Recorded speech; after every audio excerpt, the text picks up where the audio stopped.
बेळगावात होणाऱ्या मराठी भाषकांच्या महामेळाव्याला कर्नाटक सरकारनं परवानगी नाकारल्यानंतर आता सीमावासियांमध्ये संतापाची लाट उसळल्याचं पाहायला मिळतंय। या सगळ्यावरनं महाराष्ट्रात सुद्धा पडसाद उमटल्याचं दिसतंय। या सगळ्या संदर्भातला हा एक स्पेशल रिपोर्ट पाहूया।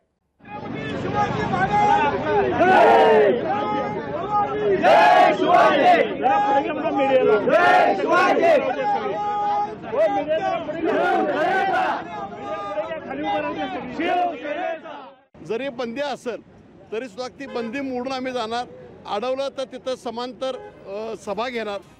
शिवसेना उद्धव बाळासाहेब ठाकरे पक्षाचे नेते बेळगावकडे रवाना झाले आणि त्यांना कर्नाटक महाराष्ट्र सीमेवरील दूधगंगा नदीवरील पुलावर अडवण्यात आलं।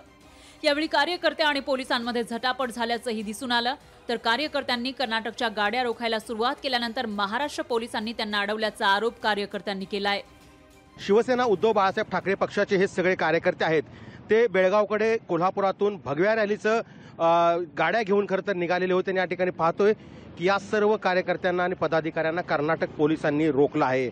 या ठिकाणी कर्नाटक आणि महाराष्ट्राची सरकारची मिलीभगत होऊन या ठिकाणी दोन्ही पोलिसांनी मिळून या ठिकाणी आम्हाला ताब्यात घेण्याचा प्रयत्न केला।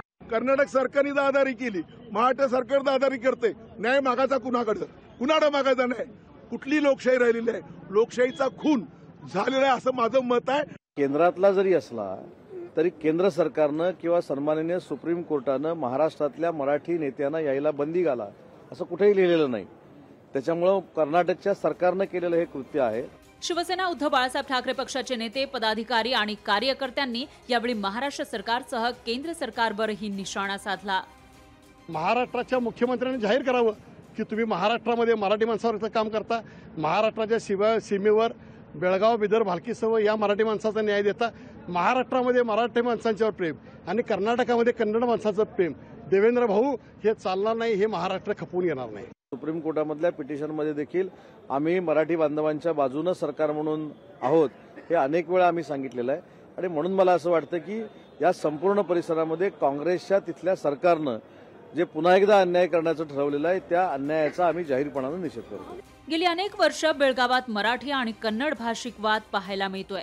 अनेक आंदोलनं झाली। आज कर्नाटक सरकारचं हिवाळी अधिवेशन सुरू झालं, तर महाराष्ट्रात महायुती सरकारचं विशेष अधिवेशन सुरू होतं।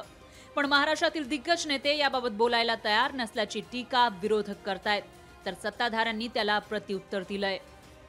एकनाथ शिंदे कधीही बेळगावात जाऊन त्यांनी सीमावासियांची गाऱ्हाणे ऐकली नाही किंवा मंत्री म्हणून बेळगावात जाऊन आपल्या मराठी एकीकरण समितीचं संघटन काय आहे, त्यांना काय गरजा आहेत हे त्याने कधी पाहिलं नाही। याचं कारण असं आहे, आपल्याला अटक होईल आणि आपल्याला पोलिसांचे दंडुके खावे लागतील म्हणून ते गेले नाहीत, पोलीस अटक करतील या भीतीने। एकनाथ शिंदे हे ज्यावेळेस बेळगावचं आंदोलन झालं तर 6 महिने जेलमध्ये छगन भुजबळ साहेबांबरोबर राहिलेले हे त्यांना माहीत नसेल। त्यावेळेस संजय राऊतांच्या हातामध्ये फक्त पेन होता, तोही बिना शाईचा होता। त्यामुळे त्यांना या गोष्टी काय माहीत असणार आहे?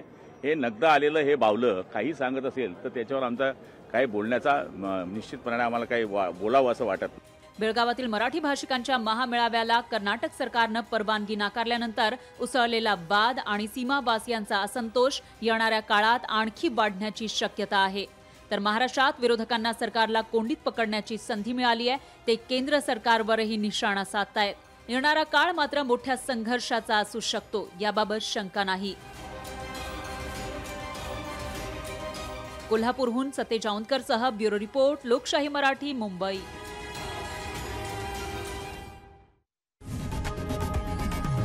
लोकशाही मराठी ऐका, पहा, जागरूक रहा।